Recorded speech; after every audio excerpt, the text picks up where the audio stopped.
മേഘപ്രവാചകൻ്റെ പുസ്തകം 7-ാം അധ്യായം 7-ാമത്തെ വാക്യത്തിൻ്റെ ആദിഭാഗം. ഞാനോ യഹോവയിങ്കലേക്ക് നോക്കും. പ്രവാചകനായിരിക്കുന്ന മീഖ വെളിപ്പെടുത്തുകയാണ്, ഞാൻ യഹോവയിങ്കലേക്ക് നോക്കും.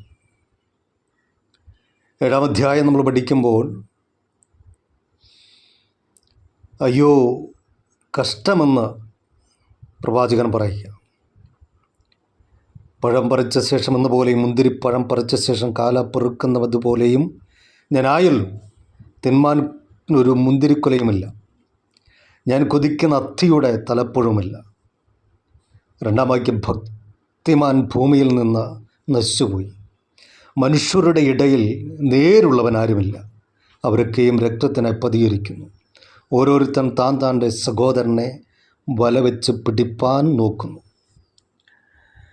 6-ാമത്തെ വാക്യപ്രകാരമാണ്, മകൻ അപ്പനെ നിന്ദിക്കുന്നു, മകൾ അമ്മയോടും മരുമകൾ അമ്മാവിയമ്മയോടും എതിർത്ത് നിൽക്കുന്നു. മനുഷ്യൻ്റെ ശത്രുക്കൾ അവൻ്റെ വീട്ടുകാർ തന്നെ. അപ്പോൾ ദൈവരാജ്യത്തിന് വേണ്ടി നിൽക്കുവാൻ ഒരു വ്യക്തിയെപ്പോലും കിട്ടാത്ത കാലഘട്ടം. കുടുംബങ്ങളിൽ ഭിന്നതയാണ്, പിണക്കമാണ്, ശത്രുതയാണ്. തൻ്റെ ശുശ്രൂഷയോട് ചേർന്ന് നിൽപ്പാൻ ആരുമില്ല. ഇന്ന് നടുവിൽ പ്രവാചകൻ പറയുകയാണ്, ഞാനോ യഹോവയിങ്കലേക്ക് നോക്കും.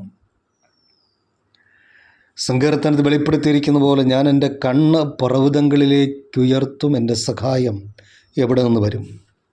എൻ്റെ സഹായം ആകാശത്തെയും ഭൂമിയെയും ഉണ്ടാക്കിയ യഹോവയിങ്കിൽ നിന്ന് വരും. ദൈവത്തിങ്കിലേക്ക് കണ്ണുകൾ ഉയർത്തുന്ന തൻ്റെ മക്കൾക്ക് വേണ്ടി സഹായം നൽകുന്നവനായ ദൈവം. പ്രവാചകൻ പറയുകയാണ്, ആരും കൂടെയില്ലെങ്കിലും ഞാൻ എൻ്റെ ദൈവത്തിൻ്റെ മുഖത്തേക്ക് നോക്കും.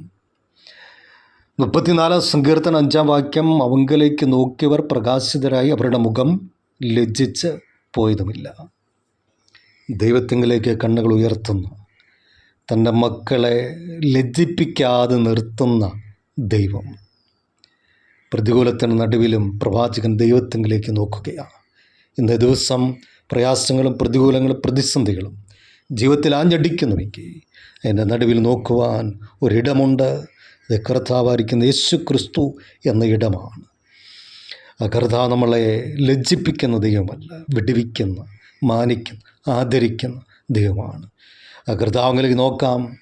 ആ കർത്താവ് നമ്മളെ സഹായിക്കട്ടെ. യേശു ക്രിസ്തുവിൻ്റെ നാമത്തിൽ തന്നെ ആമേൻ.